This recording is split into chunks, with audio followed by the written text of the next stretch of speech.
viable, even at the level of Blizzcon.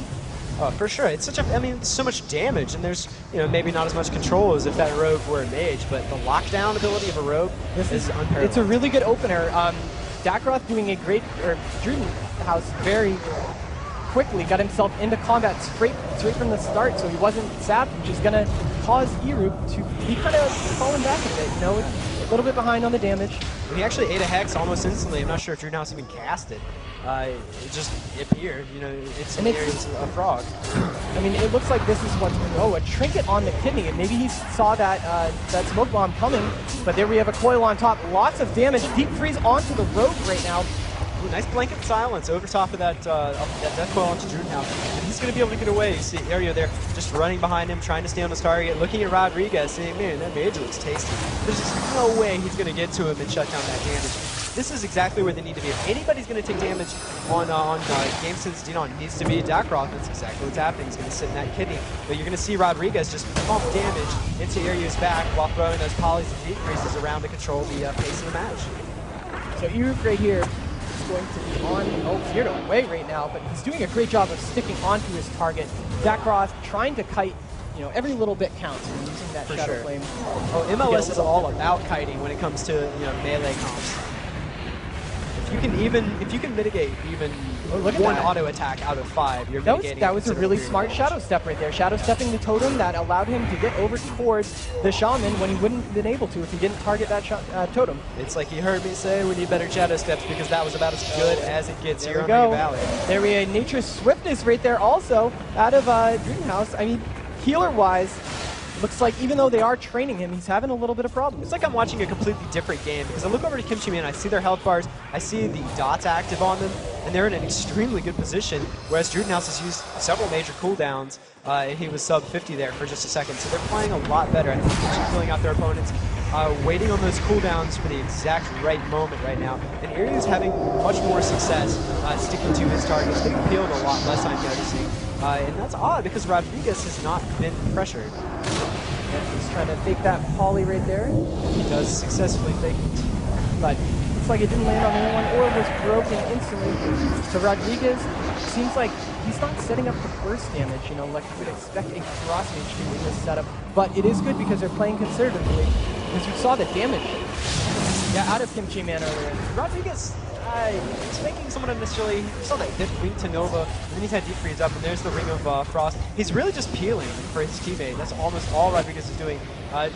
Looks like he got hit once in proc blazing speed, so he just won the major lottery right there. Aereo does manage to get out of that Ring of Frost successfully this time and stick onto Dakroth. That's good because we've seen, you know, RLS versus MLS or RLS mirrors being able to shut down Warlock damage is a pretty big deal because Fear is one of the best CCs in the game. You combine that with the best dots in the game, you have a class to be feared. So I definitely like that they're putting pressure on Dakroth, but I think Rodriguez could use a little bit more CC on it, and Kimchi Man's going to run away with this because there's no way you're going to convert anything into a kill with a mage peeling his entire team, and he can do that. Oh, and now we're going to have a switch. The rogue is going to be looking at the mage because the mage just sat there and channeled Frostbolt after Frostbolt after Frostbolt. Look at how fast that damage came out. Rodriguez, this team is doing an incredible amount of damage. Yeah, I'm not sure Rodriguez is actually wearing armor. He's taking a considerable period of, or a considerable amount of damage for even a Frost Mage. Maybe Aereo is just doing tons and tons of damage, but I see him spike to 50 through one barrier, and that's pretty impressive coming out of a rogue who has no opener on you. Aereo caught into a half hex right now, trying to mitigate some of the damage on Rodriguez. But man, maybe I'm secretly Korean because they got onto Rodriguez almost immediately after I said that, which is an awesome strategy. And as long as they keep this pressure up on him, if they can even ever get back to him, Shocky running hard back to his pillar, but honestly, he's probably going to be in an okay position. He's got line of sight there and several major cooldowns left. All right. It's crowd control everywhere, but oh, look at that UA dispel right there. Shockey's taking a lot of damage, but he's able to, the pillar just dropped, so he's going to lose his line of sight. Trying to keep a Dukin out. Man, this shaman is amazing. Yeah, I gotta say, all 6 players in Ring of Valor right now are pretty amazing. This is some of the best back and forth between the MLS and RLS. Full counter spell on that Hex into a sheep right there with a Dukin at half life, but his life isn't moving. Okay, Rodriguez, no trinket, but he's also got no hypothermia. meaning he's still got one major out, so he's not a viable kill target. And they're just pumping damage onto Dakroth there. Kimchi Man trying to kill, and Hadouken taking a lot of damage. This is what we saw in the first Ring of Valor match. A lot of pressure out on Hadouken, and converted that into a kill. All right, so that coil, not sure who went on. That was the last spell that he cast. I didn't see a coil on anyone on the team. Oh, counter spell onto Hadouken right there. Ooh, Drudenhouse catches a silence into a cheap shot. Oh, and he's smoke bombed, and he does get out of it into that kidney. All of a 1 second kidney. Ryu eats an almost no second deep freeze as it is trinketed sadly into a Nova. So he is peeled off of Druden, who was able to get away and toss some surges up. Yeah, when you have to use Spirit Walker's Grace to get a single heal off, once you get a step away, he got quite in trouble. But look at that, Iru down to 30,000 hit points right now, and a Howl of Terror onto both. That Tremor drops, knocking them both out. Okay. Iru, even when he's low on life, is still shadow stepping right towards his target. Every single time, 30,000 hit points. There goes that cloak up, and the Spirit Link Totem dropped by. Didn't do very much. And oh, look at that, the Rogue taking a ton of damage. And Hadouken's eating the silences here on this team, not Shocky. Shocky is standing, and an Imp CS onto Hadouken as well. So, games since DNAW are going for pure offensive pressure, not even attempting to interrupt the heals coming in. That Rogue is standing right on the edge of that ring. Drudenhouse down to 30,000 hit points, sat entirely through that kidney because he was able to get his totem so far him off. Oh, but 25,000, that fear could have been terrible. 20,000 hit points, he needs to get himself up right now.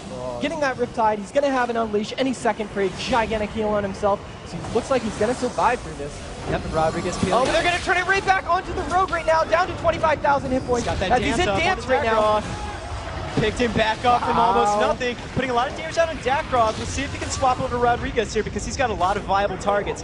In Iria, Rodriguez Dakroth pumping damage into him. And there's the blind on Rodriguez, and he's going to cast Arcane Blast. Oh, but there's a Poly onto Shocky. He's right there. Iru down. There goes Cheat Death Proc, and he's outside of the Spirit Link Totem. He's not going to get the heal. Did not get the heal from that. Excellent impact right there. If they can score a kill, he was an inch away from that totem. Yeah, and look at that. Oh, here's the fears. Impressive play by Hadouken. Coming in here and taking down the very, very most important spells that Rodriguez was about to cast. Kill shot, the kill shatter from him, interrupted by Hadouken. An excellent peel on the Kimchi Man's side. Yeah, this match has been so exciting. I have no idea how long it's been. I'm not sure if the 15-minute rule is kicked in yet. 7 minutes. Wow. Okay, I was completely wrong. All right, so we have Death Coil onto the Rogue right now. And it seems like every time that they have a instant CC that they can use, they're tossing it right onto the Rogue because he is doing a massive amount of damage. I feel like that's going to come back to bite them, though. Locking down the Rogue's very, very, it's viable, but they could get on Shocky. They can force cooldowns on Shocky and take him down. Area force. And there's another. Every single time the Poly, that cloak goes off, sprinting away.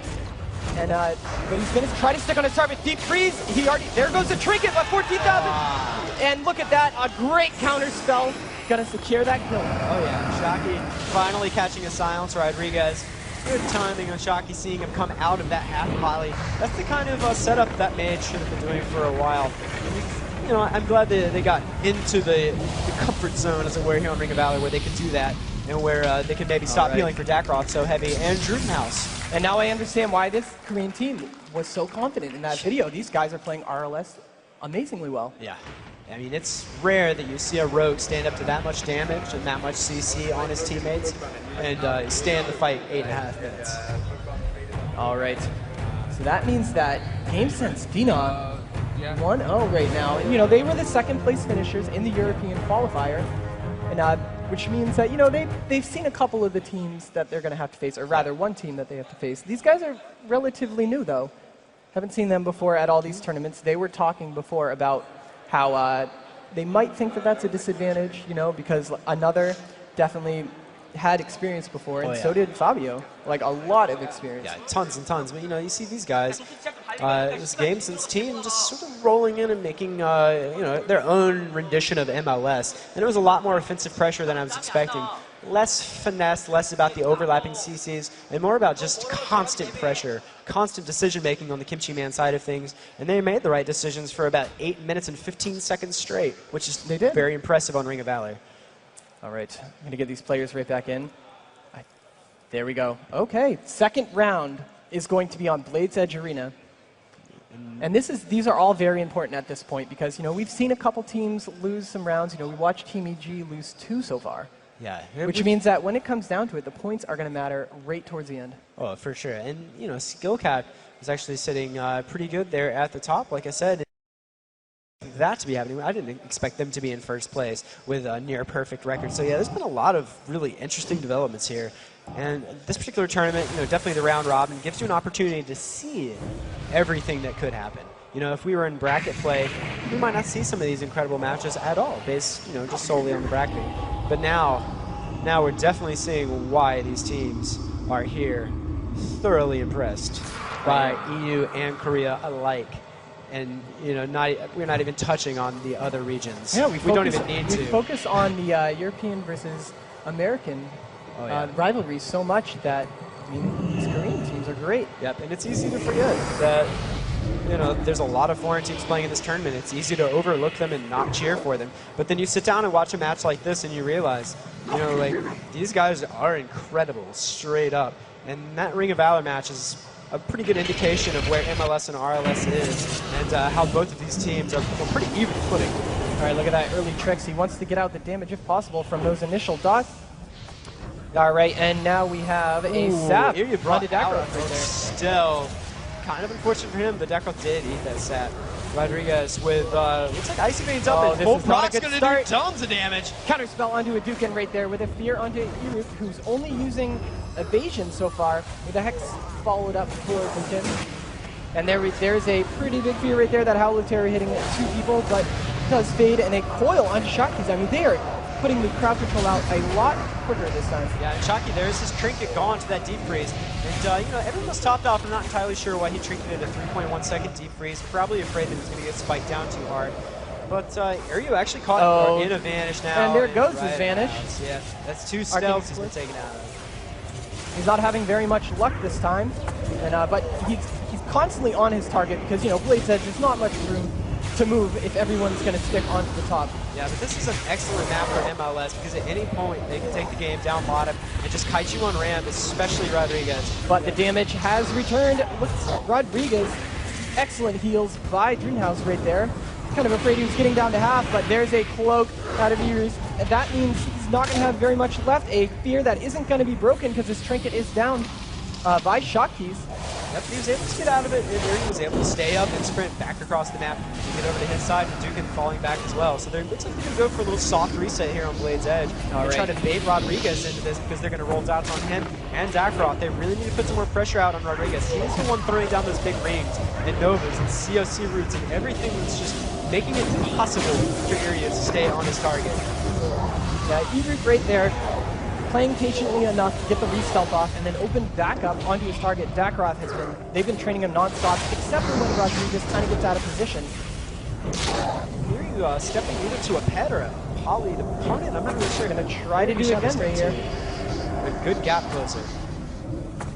Oh, and that Blizzard, excellent play by Rodriguez right there, denying that re-stealth, followed by a freeze, which means that Rodriguez is going to pump a lot of damage out with the help of those fingers.